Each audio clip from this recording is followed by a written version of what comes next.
Hi అండి. దోసకాయ రోటి పచ్చడి చేసుకుందామా? ఈ పచ్చడి అయితే చాలా సింపుల్‌గా, టేస్టీగా ఉంటుంది.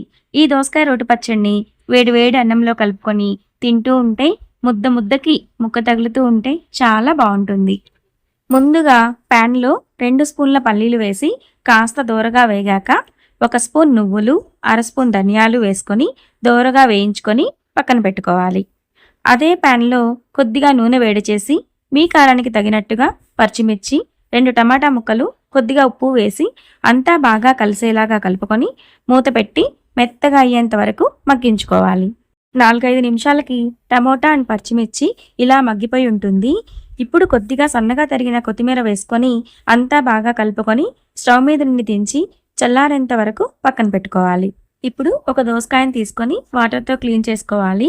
ఆ తరువాత పైన ఉన్న చెక్కుని తీసేసి మీకు నచ్చిన సైజులో చిన్న ముక్కలుగా కట్ చేసుకోవాలి.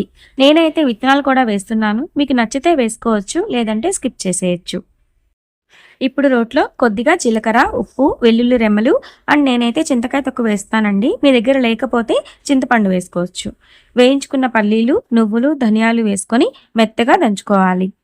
అండ్ ఇప్పుడు మగ్గించుకున్న పచ్చిమిర్చి అండ్ టమాటాలు వేసుకొని మెత్తగా దంచుకొని కట్ చేసి పెట్టుకున్న దోసకాయ ముక్కలు కూడా వేసుకొని కచ్చా పచ్చాగా దంచుకోవాలి.